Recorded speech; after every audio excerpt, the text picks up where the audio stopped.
Dean Isaacs has over 20 years of experience helping companies build predictable, profitable revenue. He has worked with companies across the U.S., helping them build and implement their revenue growth strategies. Prior to founding Vantage Group, Dean was a partner in a management consulting firm where he led projects including strategic planning, marketing and sales strategy, competitive analysis, business planning, process improvement, and organizational development. He has also served as vice president of sales for a software company in the healthcare industry, director of sales and marketing for a commercial construction company, director of business development for a regional accounting firm, and national sales manager for a computer hardware manufacturer. Dean is an accomplished public speaker and is active in many local and national groups, including TAB, the Denver Advisory Board, and the Association for Corporate Growth. Dean, if you're ready, I will hand it over to you. Great, thanks, Julie. Well, welcome, everybody. I appreciate you spending a few minutes with me today. When I first started speaking with Julie about today's topic, sales is a big topic. There's a lot of areas that we can cover. So we've really narrowed it down to a couple of things that we'll get into. But before we go there, let me just take a moment just to talk to you a little more about Vantage Group so you get a sense of where I'm coming from and the perspective that I bring. We're a sales and marketing consulting firm, and we work with small and medium-sized business owners, helping them really figure out, develop a strategy, and then implement their sales and marketing activities, ultimately to generate predictable, profitable revenue. So that's the perspective. I spend a lot of time in both marketing and sales with clients. While today's topic is primarily focused on sales, I may mention sales and marketing in the same breath because I really believe that they're part of the same optimized process. So our goals today for the webinar are threefold. First of all, just to talk through a little of how your sales environment, our sales environment has changed over the past few years and why. And if we understand that, that really allows us to be equipped to adapt to that change and take advantage of that change. The second goal of the webinar today is to review a framework that you can use and you can implement into your business pretty quickly to leverage these changes and really get ahead of the competition. And then the final thing is for you to take away some tools and new ideas that you can implement in your business as well. Hopefully this is a pretty practical approach to dealing with some of the challenges that you face in sales. And the two primary topics that we're going to discuss today, one is a little more strategic, the other is a little more tactical, but both nonetheless hopefully will resonate and you can use that information in your business. So change. What has changed in the business environment in the world that has affected directly how you sell and market your products and services? Well, I understand we've got a lot of different types of businesses on the line. Some of you may be in the professional services space, some may be selling products, maybe software solutions, you may be selling in the B2B environment or the B2C environment. Most of our clients are B2B, but across every industry you can imagine. All of these topics will really apply to your world. So what has changed? Well, primarily, access to information. Last month, if any of you sat in on the Boss webinar, True Marketing was the presenter, and they spoke a lot about the buyer's journey and how it affects marketing and access to information. And I'm really going to build on some of those topics as well today. But of course, Google. Buyers are more informed than ever before. They know more about your company, your products and solutions, your pricing, your competition than they ever have. And the reason is you put that information out on the web for them to consume. And guess what? They're actually consuming it. They're using that information to help them make good buying decisions. Well, what's happened is the power has shifted. In the past, where access to information wasn't as readily available, your salespeople would go into the prospect and they would be armed with all kinds of really cool information about your solutions and your features and your benefits and all of that kind of thing. And the buyer had to spend time with your salespeople to learn that information, to be able to make effective buying decisions.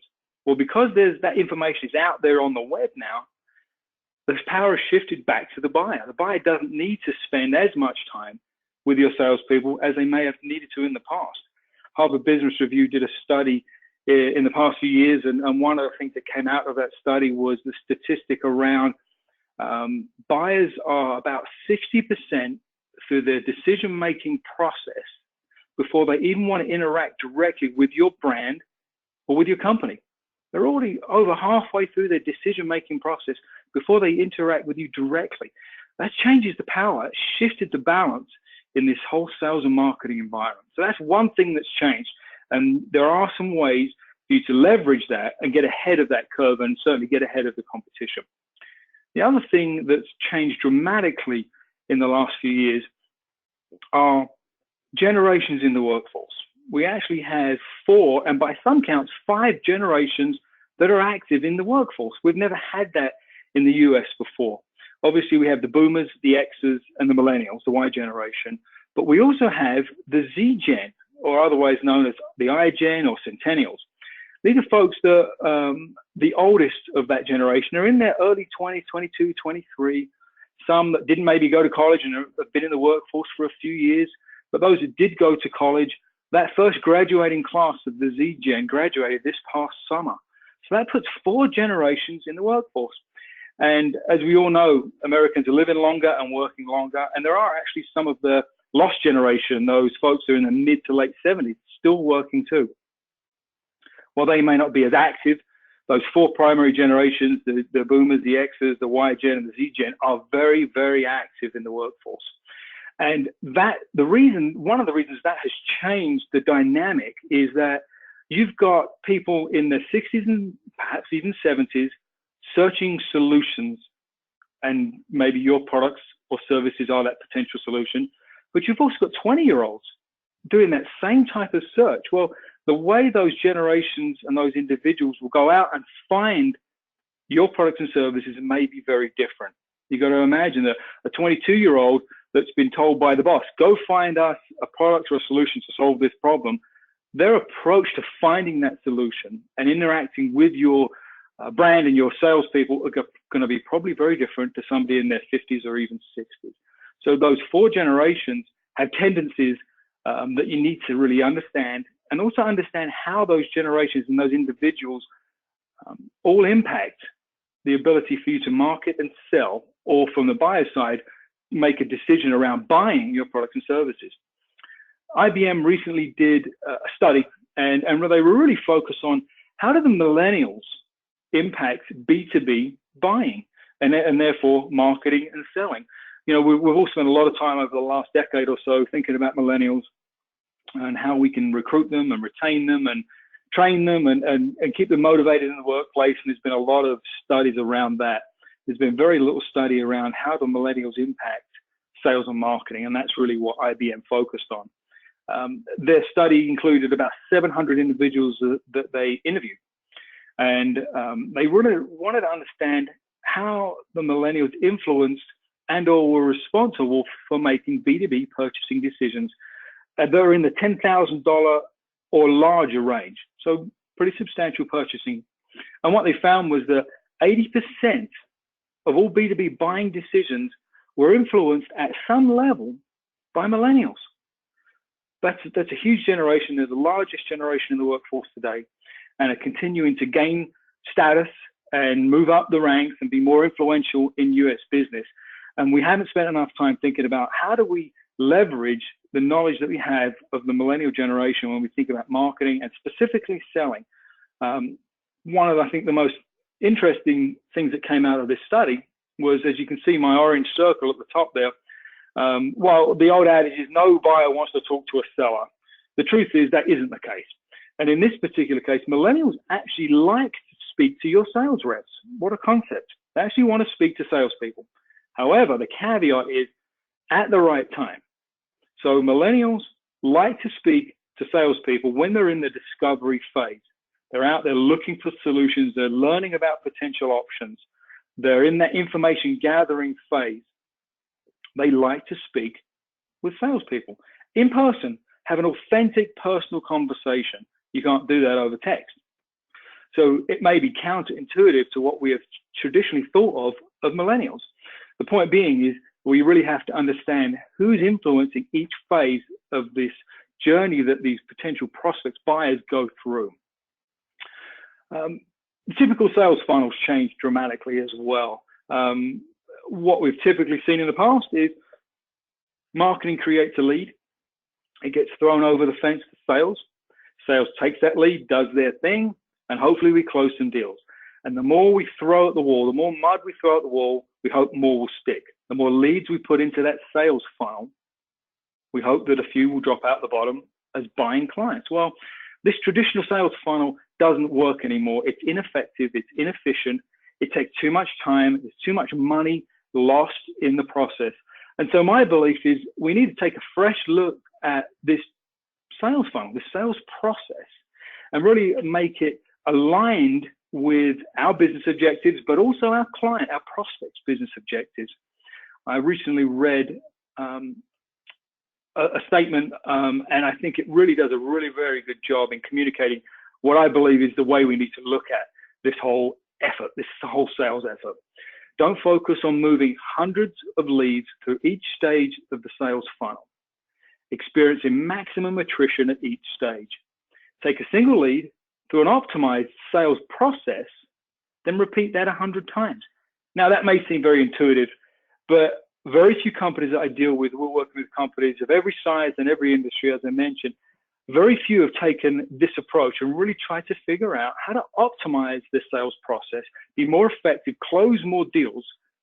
And as you go through each stage of the sales process, have less attrition and really dial that in and then repeat that, rinse and repeat, as opposed to just throwing more and more things into the top of the sales funnel and hoping that something sticks. So how do you do this? That's really the first topic that we're going to discuss today. Is how do you develop an optimized sales process and get better, predictable, profitable results? Well, it's understanding the road, the decision-making process that your buyer, your typical buyer, goes down when they start to figure out how do they solve a problem in their business. Last month's Boss webinar, they touched on the buyer's journey, and it was really more focused on digital marketing, and that's really appropriate, and it works very well there. I believe that this concept of the buyer's journey applies to all aspects of sales and marketing, and if you really work through this process effectively, you can really improve your sales results. So what is a buyer's journey? Here's my kind of definition of a buyer's journey. It's a diagram or description that really lays out, illustrates all of the perceptions, actions, touch points, and milestones that your typical client goes through when they engage with your company and your brand. And actually, it begins before they even connect with your organization oftentimes. I actually believe the buyer's journey begins when a company recognizes they have a problem in their organization that they want to solve. And they're going to do something about that. That problem recognition phase and how they really think through that, that's the first step in the journey to making a buying decision. And that's an opportunity for your marketing teams to get ahead of your competition. If you can be in the right place at the right time, say the right thing in the context of the buyer, you can get ahead of that buying decision-making process. The thing about a buyer's journey, if you really use it to re-engineer how you market and sell, it changes your approach to marketing and sales from being proactive and intrusive sometimes to empathetic. If you can really take an empathetic approach to how you sell, you'll be more successful. And being able to be empathetic allows you to think from the buyer's perspective, and going through this discovery process of developing your buyer's journey, your prospect's buyer's journey, will allow you to be more empathetic. I'm going to spend a few minutes going through some examples of a buyer's journey. And these are documents that we produce when we work with clients. As you can imagine, that every client's buyer's journey looks different. Our output documents look different. But I wanted to give you a sense of kind of behind the curtain what it might look like. This example that I'm going to use is a software company, a SaaS company. They are in the data analytics space, so kind of a complex product and a complex sale. And we've edited down some of the stages just to kind of make it so it makes some sense for the webinar today. But I want to walk you through this, and hopefully that will give you a sense of what this might look like for you and how you can start to build a buyer's journey for your typical client. So this first slide here, if you look on the left side of the screen, the stages of the buyer's journey, these are all individual steps, micro steps, if you will, that your prospects go through, in this particular case, These were folks that were involved in data analytics in large corporations. These were data people, technical people, but they were charged with finding solutions for a problem. So they go through each of these steps, and on the right-hand side of the screen, or the center part of the screen, the objectives are: what was the buyer trying to achieve with that step in their journey? It's not the objectives from our side, from a selling perspective, it's the buyer's side. So this very first step, problem recognition, they were trying to identify solutions to more efficiently and effectively manage their data. And that was it. As they thought through the problem, they realized they had to be more effective at managing data. And so they went out looking for potential solutions. The far right-hand side of the screen, we broke the buyer's journey into three primary phases: discovery, consideration, and decision. And it was important to do that because what we found was there are different people that are impacting and influencing each phase of that journey. There were some different people involved in discovery. Actually, in many cases, one or two people that were out looking for solutions. When they got to the consideration phase, it was a team, it was a group of people that did a deep dive into the product and made some evaluations and recommendations up the food chain, if you will, to the decision maker. And many times it was one person making the final decision. And that person wasn't along for the journey. They didn't see all of the demos and all of the sales pitches. They just saw the output of that internally. So understanding there were three distinct phases changed how we helped our clients market and sell their products and solutions. So there are two particular big takeaways for this current slide that I wanted to touch on, as you can see there, that changed the way our clients sold their products and made a huge impact on the results. As you can imagine, each stage of the journey impacted things, but these two were really game changers. The first was the product demo.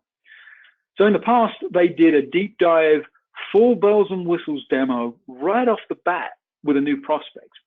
They felt like if we showed them everything, they would get a good understanding of our solution and they could make an effective buying decision.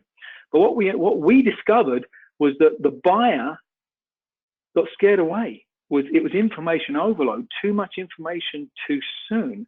And that actually reduced our probability of moving that deal to the next stage of the opportunity funnel. So what we did is we leveraged two stages in this journey: the preliminary dialogue stage and the product demo stage. Preliminary dialogue gave us a sense of the high-level problem they were trying to solve. And so when my client salespeople were doing demos, they did a short, brief, very focused demo, maybe 2 or 3 features that were a direct correlation to impacting the results that the prospect wanted. They almost left the prospect wanting more. And that led to the request for more deeper demos. So there was a change in mentality there. And instead of driving the prospect away with information overload, it actually left them wanting more and coming back for more interactions with my client. Big change. And then the second one I wanted to highlight is this concept of sell upstream. As I mentioned earlier, there were a different group of folks involved in the discovery and consideration phase of their journey. But ultimately, there was an EVP that would make this buying decision. And this EVP would make the buying decision based on the recommendations of this team. Well, the team, as I mentioned earlier, in this particular case, were very technical folks. They weren't salespeople. They knew the product they liked, but they weren't always effective at selling upstream to the boss to help them make an effective buying decision. And so what we changed was we had my client's marketing team put together a business case template, and the salespeople would complete this template over the period of weeks and months as they were interacting with the prospect. And at the end of the journey, once this evaluation team were ready to make a decision, my client salespeople would deliver this one-page, very succinct, focused business case that really communicated why this particular solution was the right solution. And it really empowered the folks internally to sell upstream. And so by changing these two dynamics in the sales process, just these two alone, we were able to take a typical sales cycle of about 18 months and reduce that down to about 12 months. Still a long cycle, but pretty manageable within this industry. And we were able to increase the close ratio by about 20%. They were closing more deals are optimizing their sales process and aligning it with the buyer's journey, how the buyer had to or wanted to buy. It didn't matter how we wanted to sell. We started to align our efforts with how that prospect wanted to buy. So hopefully that gives you a sense of what a buyer's journey may look like. This is just one example, and how you can leverage that in your sales effort. This next slide takes it to another level. So you've got on the left the phases, as I already described. The next column is the stages of that buyer's journey. Well, what we did is we built out strategies that are associated with each stage of the buyer's journey. These are marketing strategies or sales strategies, and then tools and tactics, the implementation tools to be effective. And so now you can probably see how this whole effort starts to align your internal marketing sales efforts so they function more effectively together, but ultimately they're more aligned with your prospect journey they need to go through or want to go through. It will change the way you look at your marketing and sales effort. The final slide in this section is kind of tying everything together. Sales phases, buyer's journey, stages, and then below that we had 3 different channels of lead gen and marketing activity, all led into this kind of mapped out sales process. And as you can tell, we get into a lot of detail to help connect the dots between what the buyer's experience needs to be and what our sales and marketing efforts should be. So how do you do this? How do you even begin to start to build out this concept of a buyer's journey? This is the first, hopefully, useful takeaway from today's webinar. So questions to get started. As I mentioned earlier, I know that we've got lots of different industries listening in today, different size businesses, and you probably sell to different size companies, different size organizations. But these questions will give you a sense of where to start. So the key to this is communicating with your current clients, getting feedback from your current clients. They're friendly. They already interact with you. They trust you, and they'll give you information. So as you look through these questions, obviously they'll need to be adapted and customized to your environment. And this isn't an all-encompassing list, but it will get you going. Simple questions like, how did you find us? And why did you select us over another company or solution? You may think your salespeople or marketing people are asking these questions, but I got to tell you, they're probably not. And if they are, they're not communicating that information back to you. How did you make that buying decision? That's a really, really crucial one. The how, and then the who. Who was involved? How did you make that evaluation? Was it a scoring criteria? What drove that ultimate decision-making process? What was the discovery or buying process like with our company? What was the experience like? How could we have improved that process? Did you have any questions that you couldn't get answers to, either from us or from other companies out in the marketplace? And then ultimately, why do you continue using us while that may not affect today's sales effort? There may be something you gather from that question that you can layer into your marketing messages that will help attract new prospects. So those are 6 or so questions, 7 questions that hopefully will get you thinking about developing this buyer's journey. But again, it's about gathering information from your current marketplace, from your current clients, and doing something with that information. So steps for success along this journey of developing your buyer's perspective is be empathetic, as I mentioned. Understand from your buyer's perspective, how do they want to or have to buy from you? Segment your clients by industry, by size, maybe by the product or service they're purchasing from you. However you want to segment your clients, you may find that different segments lead to different journeys they go through, especially size. The larger the organization, typically the more complex the decision-making process is. So understand that the client segmentation is very important. Refine those questions, develop those questions, add to those questions, and then gather that information, consolidate it, and analyze it. Really think through how that can affect your ability to market and sell effectively. When you start to map the journey, keep it simple. The fewer the steps, the better to start with. And know the players, as I mentioned also earlier. The generations have a big impact in this.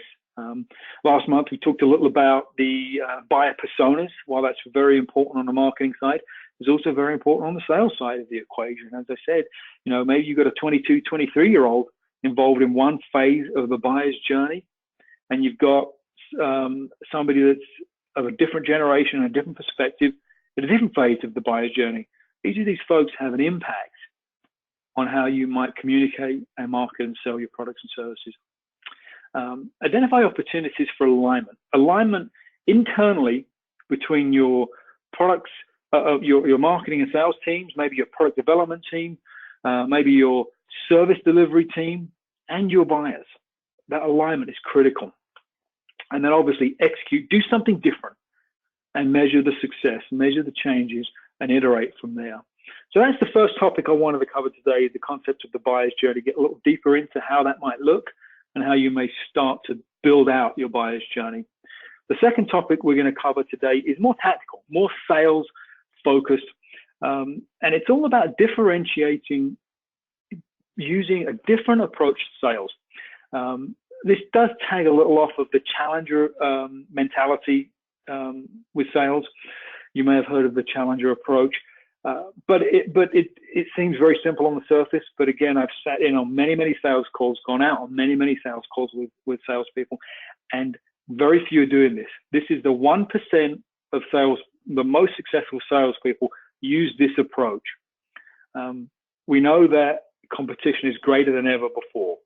And if your sales reps are calling on a prospect, you can probably guarantee there are 2 or 3 competitors in the waiting room getting ready to do the very same presentation to the very same buyer. So my belief is, don't focus on selling your solution. Everybody focuses on selling your solution, and buyers see different solutions in a very blurred light, meaning they don't know how to differentiate between your solution and your 2 or 3 competitors. Everybody sounds the same. And while we try and differentiate in the marketing effort, there's a huge opportunity to differentiate in the sales effort. So don't sell solutions, get beyond that. People aren't buying your solution, they're buying the result of your solution. They're trying to solve a problem. Sometimes they believe that solution X is the right solution to solve the problem, but as the expert in your industry, you know that solution Y or Z is a better solution.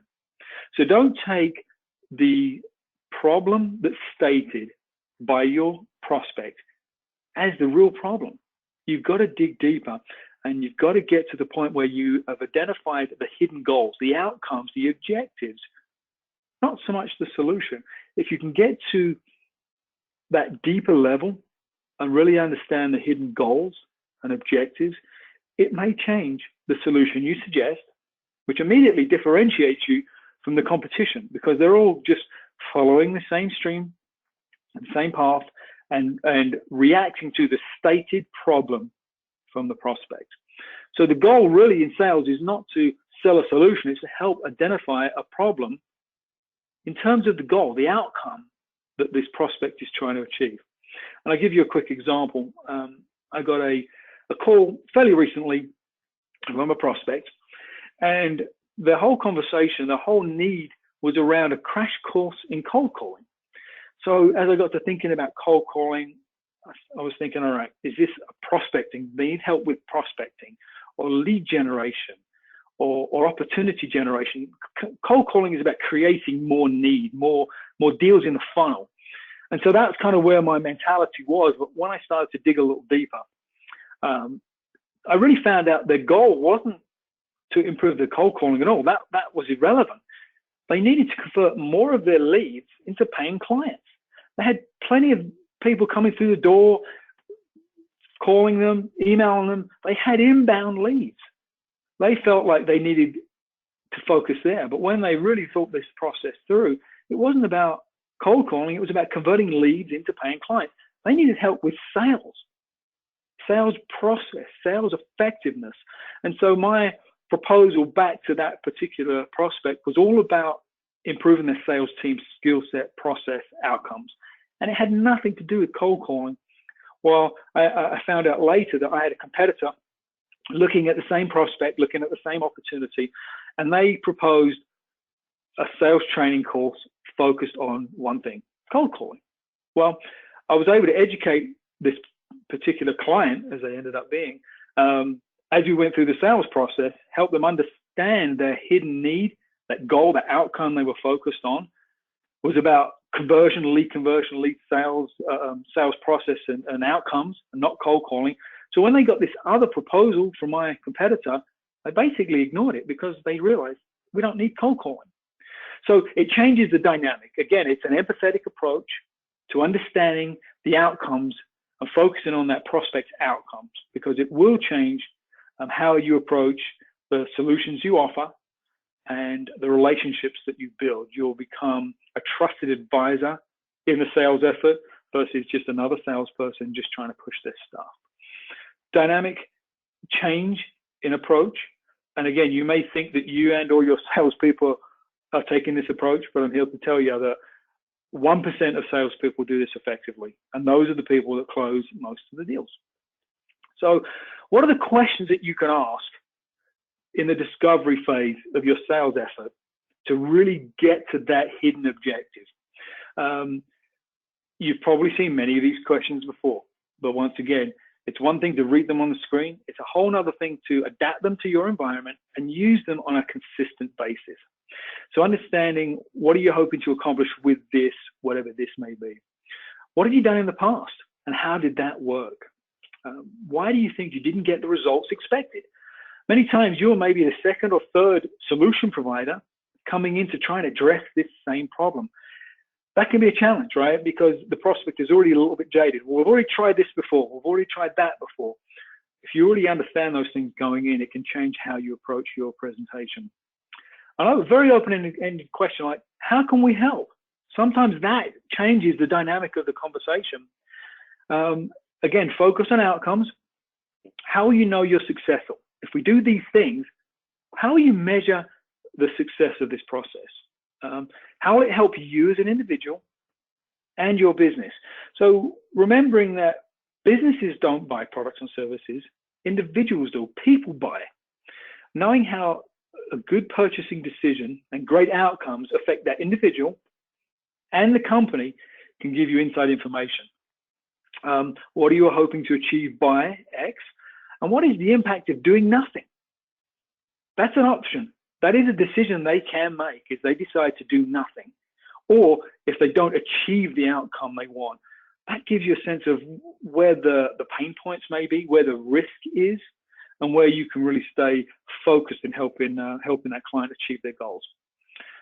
So two things to think about, two things to take away from today's webinar. The first is this concept of the buyer's journey and taking a more empathetic approach to your marketing and sales effort, understanding how your buyers want to or need to buy your products and services. What does that look like? And then aligning your resources to that. And secondly, taking a different approach to your basic sales tactics and really understanding outcomes and objectives, selling to that and not selling your features and benefits associated with your solution. So at the beginning, we started out, I defined 3 different goals that hopefully we've touched on today. The first was understanding how and why your sales environment has changed, access to information, multiple generations impacting buying decisions. Those are 2 big factors. Reviewing a framework that will help you leverage these changes. That was all about the buyer's journey and how you can re-engineer your sales process, optimize your sales process for better results, and then providing you some tools and ideas to implement in your business. Those questions around developing the buyer's journey, taking a different approach to your sales effort. Hopefully those are ideas and goals that you can take out of today's webinar and implement in your business today. So with that, I'm going to pause. And as Julie mentioned, hopefully some folks have had some questions for us. I'll pause and answer any questions that you may have. All right. Thanks, Dean. We did have one come in. Valerie is wondering, what is an EVP? An EVP? An EVP is an executive vice president. Somebody no, way up. Sorry, it's EB as in boy, P. EBP. Yes. I don't know. Did I mention EBP? I may have misconstrued. I may have said EVP. Let me I was looking at your presentation a minute ago to make sure when she asked, oh, she says maybe she misheard. Okay, sorry. I think I said EVP. Okay, It's the okay. accent. I'm sorry, folks. All right. So another one, how can I get my sales and marketing people to work more effectively together? Oh, okay, great question. Um, I see this interesting dynamic in many companies that I work with, where marketing is charged with brand recognition, lead gen, that kind of front end of the process, and sales is ultimately charged with selling more stuff. And there's a conflict oftentimes. So some of the ways you can align those functions, certainly having marketing and sales involved in developing this buyer's journey, because the buyer's journey affects marketing and it affects sales. So that's one way to do it, is to get both teams involved in developing this buyer's journey. The second is having common goals. So I'll give you a quick example. If marketing is measured on traffic to their website, that's one measure of success, traffic to their website. Sales doesn't really care about traffic to the website. Sales cares about, buyer-ready leads, people that are ready to talk to sales to buy stuff. So those are two different metrics that don't necessarily correlate directly. And so if marketing and sales are both involved in developing the buyer's journey, they understand the outcomes, they understand the stages, you can develop common metrics for each stage of that journey. Some are more marketing focused, some are more sales focused. So common goals and even common language. So marketing may define a lead in one way and sales may define a lead in a different way. They're not necessarily the same. Same word, different definition. So common goals, common language, and alignment around the buyer's journey can really help with that. All right. This next one is kind of more of a comment that you can probably confirm or negate, but it says, Daniel saying, it sounds like a key point with questions is to ask open-ended questions that make the customer talk rather than, giving them a no, yes, no option. Yeah, absolutely. I had an old sales manager many years ago say, sales isn't about what you say, it's about what you ask. And those open-ended questions are key to getting the conversation flowing. Now, there are times that you do want to use a closed-ended question. You do want a yes or a no. You want a response that you can use. But early in this kind of discovery and qualifying phase, absolutely, open-ended questions, general questions sometimes can really be powerful, because you ask a general question that may not even be focused on your particular product or solution. You may get snippets of information that you otherwise wouldn't find if you ask a focused open-ended question. So yeah, crafting those questions is really key to success. Absolutely, yeah, open-ended questions are great. Okay, perfect. And again, if you do have any questions for Dean, feel free to type them into the question box. Another one. Do you have a recommended specific CRM system? Okay. The quick answer to that question is no. There are a lot of really, really good CRM tools out there. There's marketing automation software suites, there's sales automation software, and there's CRM tools. Probably the most well-known is Salesforce.com. While that's a great tool, it's a big beast of a tool, and sometimes it's too much for a small or medium-sized business. I have clients using Pipedrive, Zoho. There's a number of CRM. So no, I don't have a particular CRM that I favor, but what we try and do is find the right solution to meet the needs of that particular client. If it's a really complex sales cycle with lots of moving parts, they may need a more sophisticated tool. If it's a simpler process, then something like a Pipedrive or something like that could be really, really effective. I think the key is use the tool, implement it, have a sales process that's well defined, implement your CRM around your sales process, and then use the tool. Salespeople don't like using CRM generally because it's a burden. But if the CRM is implemented in a way that allows your salespeople to stay organized and ultimately sell more, they'll use the tool.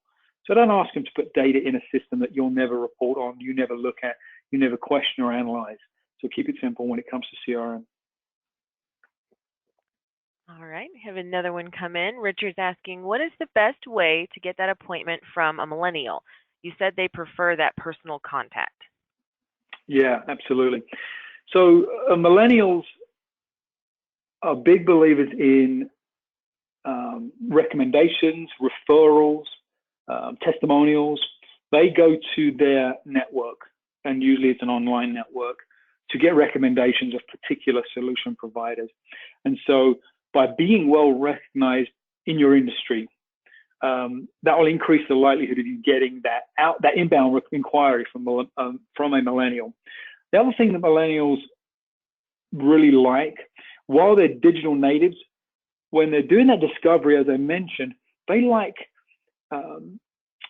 personal, authentic communication. And so they will take your phone call. They will take an inbound email. They will read it. They may not necessarily respond to it. So being authentic and genuine and not too salesy will resonate with these people. So if you can be recognized, referred on the front end, they will actually reach out to you. But being authentic as you reach out to that prospect will help. Throw the sales script out and get to know that individual, connect with them. The other thing that millennials evaluate when they look at solution providers is not just the solution that you provide, but the why behind your organization. Do you have a charitable cause that your company represents? And if you do, is it in front and center on your website? Can people see that?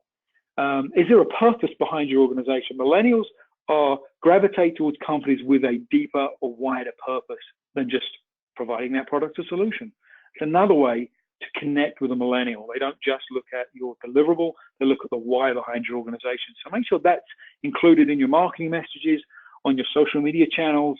That will help you be recognized and differentiate yourself in the marketplace in the eyes of a millennial. Okay, and he had a follow-up in terms of, I think he's asking about specific, is it, by text or email for appointments? Is there like a preferred method? Every individual, regardless of generation, has their personal preferences.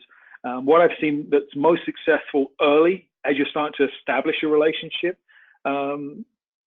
email. Certainly you can message through some of the social channels like LinkedIn, for example. That's a great way to get to a potential buyer. And believe it or not, still picking up the phone.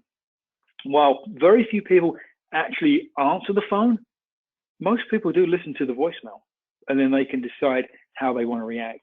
So don't underestimate the power of the telephone. Text is a great method of communication, but typically not your first method of communication. Once you've established a dialogue and a relationship, the most powerful question you can ask is, what's the best way for me to communicate with you? What do you prefer? They'll tell you individually. But initially, I would say text isn't necessarily the preferred method because it's a little intrusive. It's a little more personal. All right. Well, I think that wraps up all the questions that we had. And if you'd like to go ahead and move your slide forward, I know you've got your contact information up there, so we can share that. Yeah. Thanks. So there it is. If you do have any further questions for Dean, feel free to reach out. His information's right up there. And you can also check out all of our previous BOSS webinars on demand by visiting our website and clicking on webinars. There, you'll also be able to register for our next webinar, which is going to be on how to align your personal financial goals with your business goals. And you can register by the end of this week. That webinar will be on November 8th. So thank you, everyone, for joining us today. Thank you, Dean, for such a great presentation. And we hope you all have a wonderful rest of your day. Thanks, everyone. Appreciate it.